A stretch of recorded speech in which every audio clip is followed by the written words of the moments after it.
ഒരിക്കലൊരു വലിയ കാട്ടിൽ വിശന്നു വലഞ്ഞ ഒരു കുറുക്കനുണ്ടായിരുന്നു. അവന്റെ വയർ കുറുകുറുത്തു. ദിവസങ്ങളായി ഒന്നും കിട്ടിയില്ല. കാട് മുഴുവൻ അലഞ്ഞു നടങ്ങു ഭക്ഷണത്തിനായി.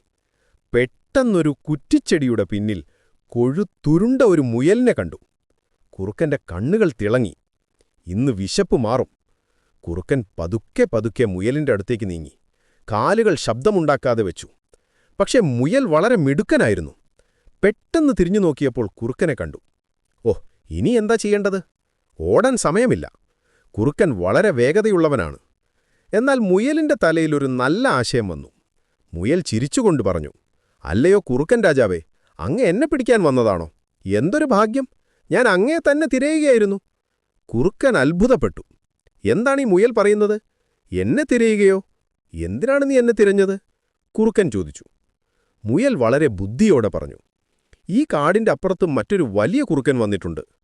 താനാണ് ഈ കാട്ടിലെ ഏറ്റവും കരുത്തനെന്നും നിങ്ങളെ കണ്ടാൽ കൊന്നുകളയുമെന്നുമാണ് അവൻ പറയുന്നത്. എനിക്കത് കേട്ടിട്ട് ഒട്ടും സഹിച്ചില്ല. അങ്ങാണ് ഇവിടത്തെ ഏറ്റവും വലിയ രാജാവ്.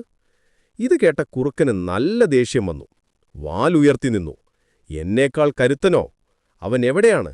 എന്നെ അങ്ങോട്ട് കൊണ്ടുപോകൂ. ഞാൻ അവനെ കാണിച്ചു തരാം ആരാണിവിടത്തെ രാജാവെന്ന്. കുറുക്കൻ ഗർജിച്ചു. മുയൽ കുറുക്കനെ ഒരു പഴയ കിണറിനടുത്തേക്ക് കൊണ്ടുപോയി.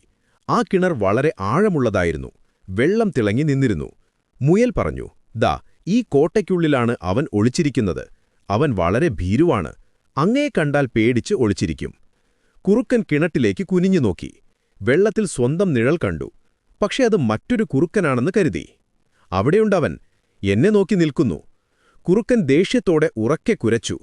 കിണറ്റിൽ നിന്നും അതിന്റെ പ്രതിധ്വനി തിരിച്ചുവന്നു. അവനെന്നെ കളിയാക്കുകയാണ്. എന്റെ ശബ്ദം തന്നെ കേട്ട് തിരിച്ചു കുരയ്ക്കുന്നു. കുറുക്കൻ കൂടുതൽ ദേഷ്യപ്പെട്ടു. പെട്ടെന്ന് കിണറ്റിലേക്ക് എടുത്തുചാടി. വെള്ളത്തിൽ വീണ കുറുക്കന് പുറത്തു കടക്കാൻ കഴിഞ്ഞില്ല. കിണറിന്റെ ചുവരുകൾ വളരെ മിനുസമായിരുന്നു. ബുദ്ധിമാനായ മുയൽ സന്തോഷത്തോടെ അവിടെ നിന്നും ഓടിപ്പോയി. തന്റെ ബുദ്ധികൊണ്ട് വലിയ അപകടത്തിൽ നിന്ന് രക്ഷപ്പെട്ടു. കുറുക്കൻ കിണറ്റിൽ നിന്നും കരയുന്ന ശബ്ദം കേട്ടുകൊണ്ട് മുയൽ സുരക്ഷിതമായ സ്ഥലത്തേക്ക് പോയി. ഈ കഥയിൽ നിന്ന് നമുക്ക് മനസ്സിലാകുന്നത് കായിക ബലത്തേക്കാൾ വലുതാണ് ബുദ്ധിശക്തിയെന്നാണ്.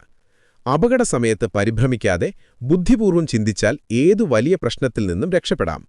ചെറിയ മുയലിന് വലിയ കുറുക്കനെ തോൽപ്പിക്കാൻ കഴിഞ്ഞത് അവന്റെ ബുദ്ധി കൊണ്ടാണ്. നമ്മളും ജീവിതത്തിൽ ബുദ്ധിയോടെ പ്രവർത്തിച്ചാൽ എല്ലാ പ്രശ്നങ്ങളും പരിഹരിക്കാം.